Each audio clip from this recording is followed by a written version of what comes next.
Challenge pertama, orang akan bilang kayak gini, gila supir truk mana pernah mainan WhatsApp misalnya, mana pernah mainan website untuk browsing dan segala macem. Email aja belum tentu punya. Belum tentu punya, dan dia bilang handphonenya Nokia gitu.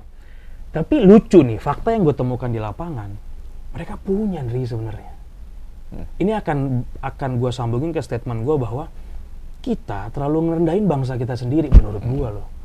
Lo bilang supir truk nggak punya Android, punya Ndri. Ada sih nggak punya.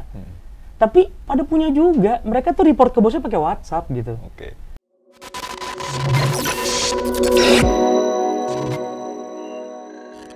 Kalau ngomongin quantity ya, ini gue nyambung nih, quantity. Kalau kita lihat, sebenarnya kan lulusan IT banyak. Lulusan IT di Indonesia banyak. Kampus mana sih yang nggak, hampir mayoritas sekarang keluarin lulusan IT banyak banget. Oke. Apa yang buat itu jadi hambatan SDM-nya? Kita kekurangan engineer, kita kekurangan orang yang ngerjain. Gue akan nasionalis banget di sini. Menurut gue negara harus hadir di sini, nyediain berbagai macam produk atau program yang menyediakan sertifikasi dengan harga affordable bahkan gratis. Menurut gue, ini yang menurut gue poin penting.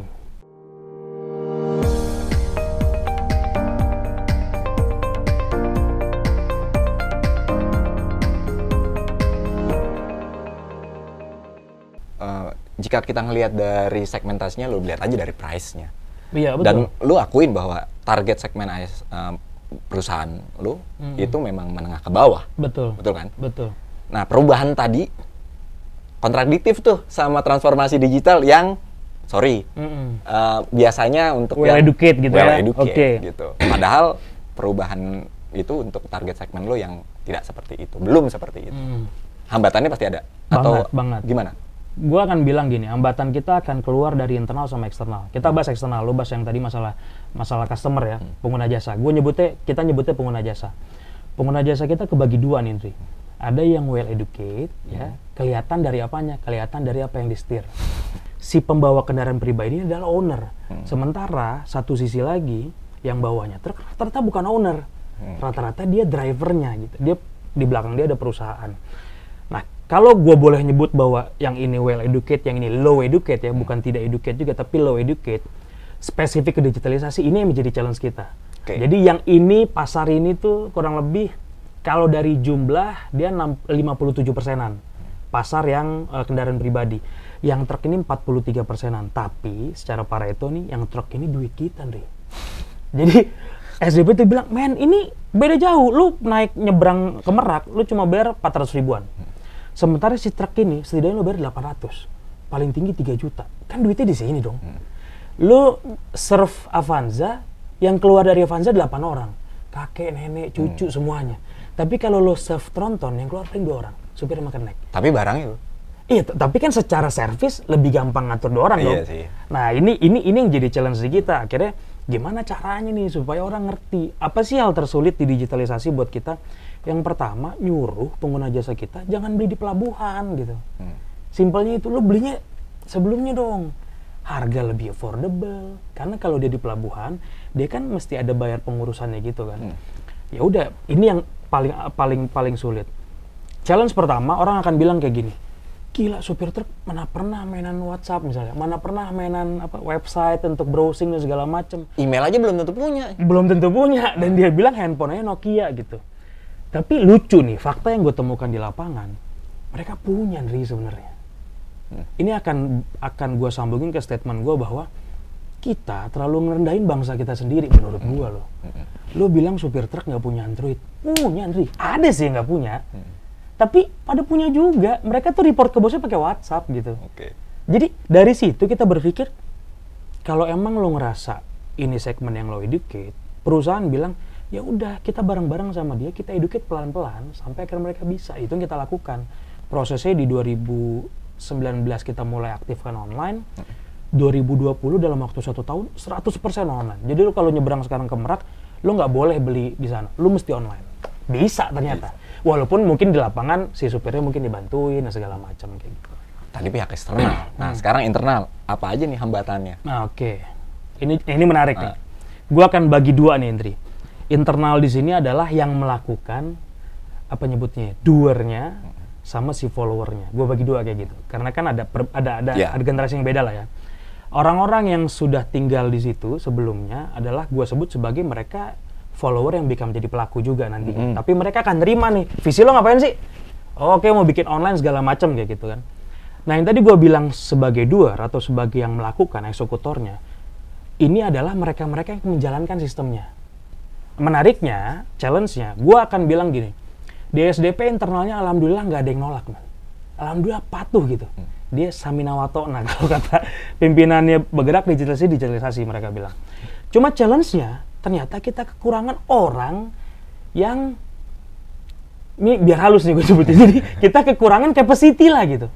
Kapasitas orang yang bisa ngejalanin si digitalisasi. Kapasitasnya kurang, quantity juga kurang dong. Lah dulu nggak pernah mainan online.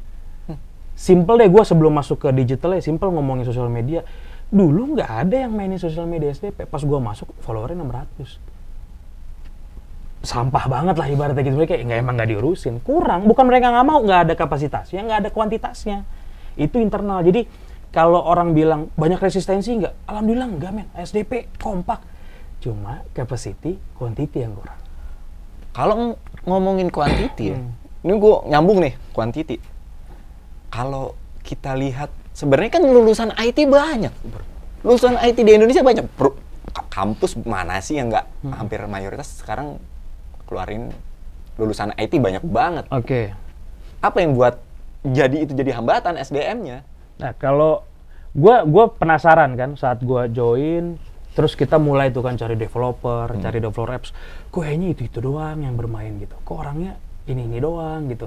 Satu perusahaan pasti dia terus muter-muter ke dia lagi, muter-muter ke dia lagi. Gue sempat berpikir ini kurang dari sebenarnya.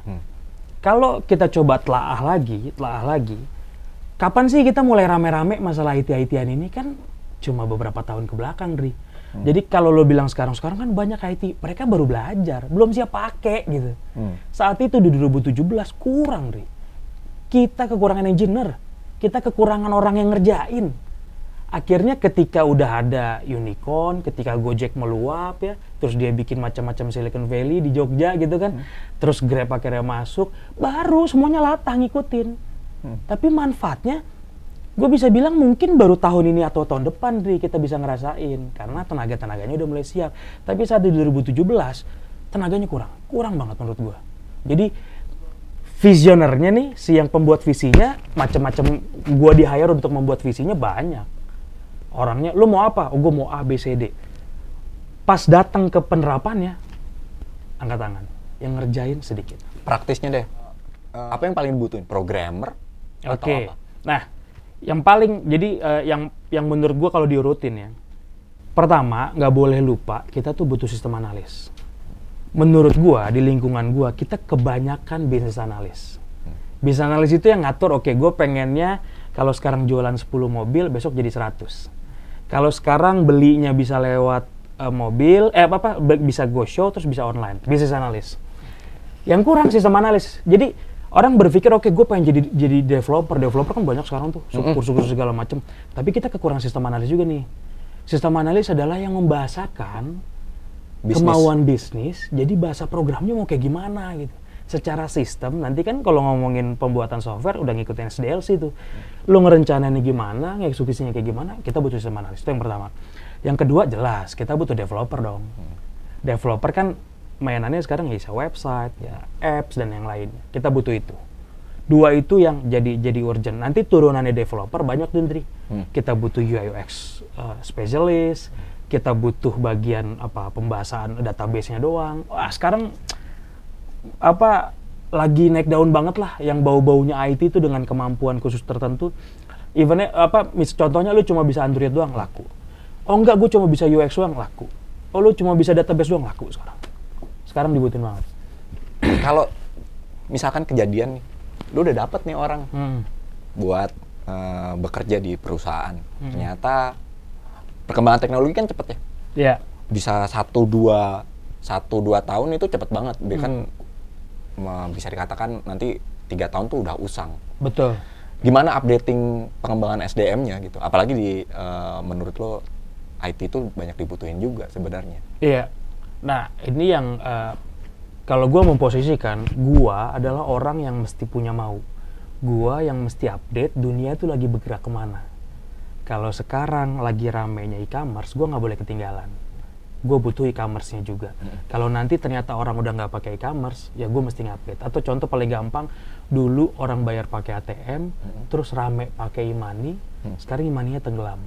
Rame pakai fintech yang berbasis server, GoPay, OVO dan yang lainnya, Dana segala macamnya. Itu yang bertugas untuk ngupdate kira-kira butuhnya apa.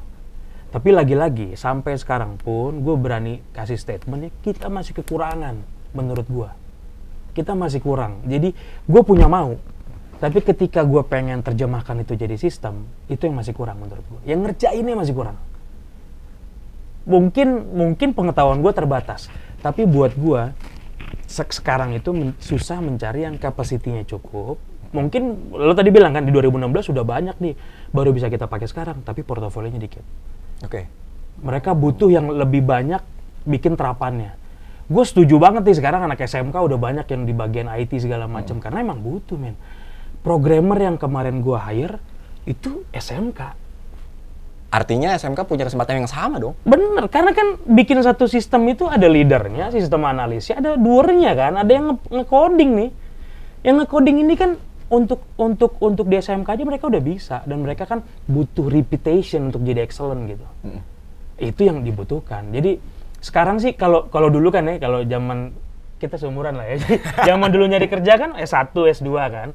Sekarang masih S1, S2, tapi untuk ilmu-ilmu terapan SMK lagi berjaya menurut gua. Oke. Menarik ya. Nah, perubahan tadi, digitalisasi tadi, dampaknya pasti nggak selalu positif dong. Ada yang mengatakan kalau semuanya diotomatisasi, gue kerja apa? Oke. Gimana itu? Nah, menarik nih. Gue pernah juga ngobrolin ini ya sama salah satu mentor di kantor. Prinsipnya gini, gue selalu percaya, Andri, pekerjaannya nggak akan hilang, tapi skillnya memang makin berkurang menurut gue. Tapi percaya lah ya teman-teman ya, ketika digitalisasi ini meningkat, jadi rame, skill-skill baru akan tumbuh gitu. Jadi walaupun ada yang mati, pasti ada yang mati lah. Kan ada yang prediksi sekarang akuntan lagi 5 tahun lagi nggak dibutuhin nih karena udah bisa ngitung. Bahkan di digitalisasi gue sekarang, ketika lo beli tiket saat itu juga udah bisa ke posting di jurnal. Oke. Jadi kan artinya kalau dulu kan lo beli tiket, nanti malam lo closing dulu, lo lapor deh besoknya ke akuntansi kan. Bos, ini penjualan gue, sama dia baru diposting saat itu. Nggak real time? Nggak real time. Sekarang lo beli tiket saat itu juga posting. Berarti hilang dong akuntansi? Menurut gua nggak juga. Karena skill baru akan tumbuh. Siapa nanti yang bikin visinya, kira-kira si sistem ini bekerjanya seperti apa? Gue selalu percaya itu sih, Indri. Jadi hilang ada, muncul lebih banyak pasti.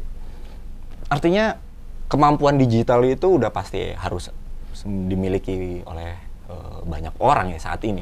Nah, gue mau ngomong juga nih sama talkers nih. Jadi kalau lo berpikir lo telat untuk mengetahui digital, gue kasih contoh kasus gue. Gue lulus 2010 dan gue jurusannya akuntansi. Oke. Kerja pertama gue jadi accountant, kerja kedua gue jadi service industry. Nah, kenapa lo jadi bagian digital? Nah, itu dia. Gue mulai kenal sama digital pas gue jadi accountant di perusahaan pertama gue 2011. Ternyata menurut gue sistem itu yang orang-orang bilang sekarang digital dong, serba digital. Mereka nggak akan pernah hidup tanpa ada orang, tanpa ada yang mikirin. Jadi selalu akan ada high tech yang didampingi sama high touch, itu menurut gue.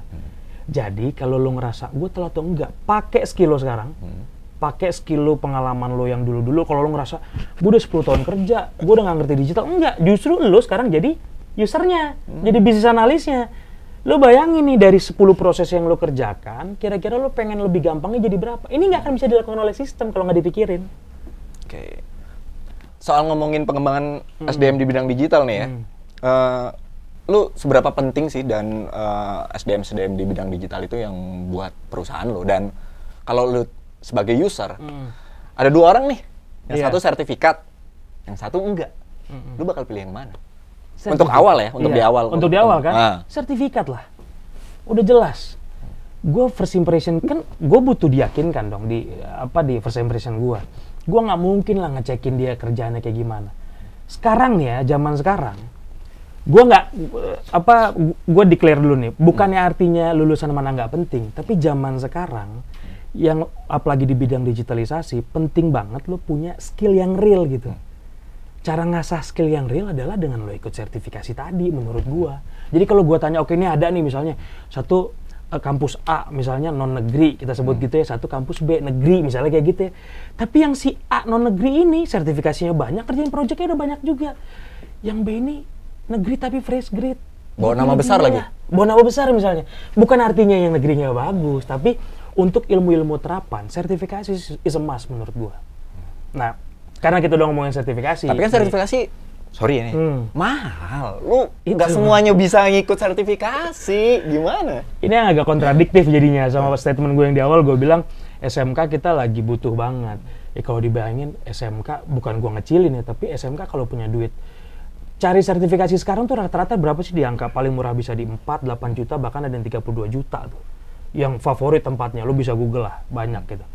Mereka kalau punya duit segitu mendingan mereka sekolah lagi kan gitu kan ibaratnya kan. Atau beli peralatan yang baru kan buat ngasah. Bisa jadi. Atau dia ya cari project lagi, butuh modal. Nah menurut gue akan nasionalis banget di sini. Menurut gue negara harus hadir di sini. Nyediain berbagai macam produk atau program yang menyediakan sertifikasi dengan harga affordable bahkan gratis menurut gue. Ini yang menurut gue poin penting. Gue butuh SDM banyak, tapi butuhnya cepet kan kayak gitu kan. Kalau gue nungguin dia dari SMA terus lulus kuliah, iya kalau dia bener kuliahnya 4 tahun, kalau dia 6 tahun, gue 6 tahun nih gitu. Jadi kalau dia 6 tahun gimana? Belum kesesat-sesat di mana-mana ya? Iya, belum lagi segala macem. Panjang. Program sertifikasi menurut gue penting saat ini. Itu yang jadi titik balik lah buat teman-teman untuk akhirnya ngejar requirement dari perusahaan. Saat lu nih ketemu tadi, oke lu dapat sertifikat nih. Nilai poin apa lagi dalam rekrutmen di SDM di bidang digital khususnya? Oke, nah menarik nih. Karena kan nggak semuanya dari sertifikat dong. Oke, lu ngelihat dari awal bahwa oke, lu cukup meyakinkan gua. Oke. Apalagi? Gua bisa garansi ke talker semua nih ya. Saat ini kita masih 2001. ASDP masih bergerak terus. Gue bukannya gue narsis sama perusahaan gue, tapi gue bisa bilang ASDP salah satu perusahaan yang terus gerak digitalisasinya, terus gerak transformasinya di saat orang lain lagi neken cost gara-gara pandemi. Tapi berbanding terbalik kita butuh orang-orangnya. Lo tanya tadi, kira-kira lo butuh yang kayak gimana? Yang pertama, udah pasti gue butuh yang siap pakai sebenarnya. Nah kalau gitu gue bagi dua dulu nih, ada yang fresh grade, sama yang sudah berpengalaman. Kalau yang sudah berpengalaman, gampang dong ya. Oke, gue lihat projectnya apa, berapa banyak dia kerjain project. Ingat ya, dari project itu cuma 2. Kalau lo ngomongin project, harus 2 yang lo tunjolin. Pertama, projectnya on time, kedua, projectnya efisien. Jadi kalau lo ngomong, Pak, saya udah pernah ngerjain project ini, targetnya 6 bulan, terus 5 bulan saya selesai. Gitu kan, itu, wah oke. Terus ya dikasih budget 100, saya bisa 90. Sesimpel itu sebenarnya. Nah, kalau projectnya udah, projectnya selesainya bagus, baru gue lihat hasilnya. Oke, dari mana? Portofolio penting tuh kalau lu banyak kerjaan project. Pak, ini saya yang bikin, tiket.com saya yang bikin segala macam. Tapi hati-hati ya. Yang perlu diketahui adalah kalau lu mau jadi tim gue lah ibaratnya gitu ya. Lu mesti tahu banget apa yang lu kerjakan kayak gitu. Nah, yuk kita sisihkan dulu nih yang sudah berpengalaman. Gimana nih semua yang jatuh fresh grade gitu kan? Mereka juga harus punya kesempatan yang sama dong. Iya, tapi kalau gue bilang lu kerjain project dulu, lah ini justru dia lagi cari project gitu kan. Justru gue lagi cari kerjaan gitu. Gue akan balik ke statement lo di awal tadi. Gue lihat lo udah sertifikasi apa aja. Bahasa program, sekarang udah nggak ngomongin Android iOS terpisah. Lo ngomongin Python udah bisa hybrid gitu. Jadi lo bisa ngapain? Kalau lo bilang, oh ya Pak, lulusan saya spesialis Android Pak. Bukan berarti lo nggak bisa jadi iOS. Saya belum pernah kerjain, lo cari sertifikasinya. Misalnya kayak gitu. Pak, saya dulu developer. Saya ngerjain yang ngedevelop, nge-coding. Oh tapi lu punya sertifikasi untuk ngerjain UI UX misalnya, worth it juga gitu. Bahkan gue pernah nge-hire UX gue, desainer, bukan orang IT. Visual designer? Iya, desain visual gitu. Jadi dia emang mainannya Photoshop gitu. Gue bisa dong? Bisa, kalau lu bisa Photoshop bisa. Oke. Karena Jadi gue termasuk SDM IT sebenarnya ya. Buat gue ya, mungkin yang lain nggak setuju, tapi buat gue bisa ternyata. Jadi saran gue buat porsi-porsi yang fresh grade ini, cari programnya. Sekarang banyak ya, online bisa. Lu kan punya program kan, di Kemeninfo punya program. Lu punya program itu, cari men, kejar. Nah, buat Talkers dan DJers, di DTS 2021 ini kita banyak banget tema pelatihan, ada 7 akademi, beragam sertifikasi, dan pastinya gratis. Oh, ini gratis semua? Gratis. Cuman ya itu, kalian harus ngikutin syarat-syarat dan ketentuan yang berlaku.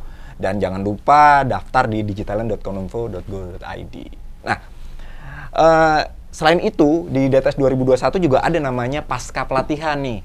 Di situ ningkatin skill lu pada, nggak cuma dari teknis kompetensi IT nih. Tapi dari soft skill juga. Terkait tadi, lu kan pasti nggak ngelihat dong teknisnya doang. Iya. Nih anak baru, oke, gue ngeliat lu dari teknis sudah oke. Tapi soft skillnya apa yang sebenarnya dibutuhin? Bahasa Inggris, bahasa Jawa, bahasa Sunda, atau bahasa daerah, atau apa soft skill yang menurut lu tuh penting untuk menunjang teknis tadi? Tapi gue pertama gue appreciate dulu kalau lu bisa sediain program yang sertifikasinya gratis.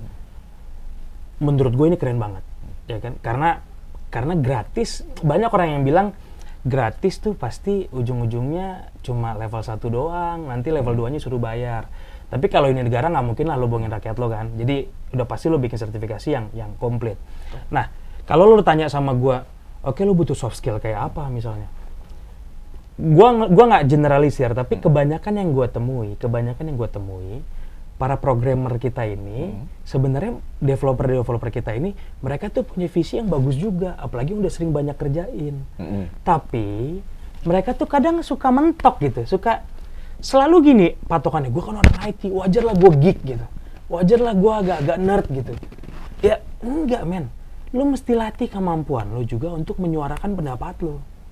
Karena buat gue ngomong nih sama developer gue, dia satu sisi dia baru nikah, developer gue kemarin di SDP. Terus ditanya, apa target lo?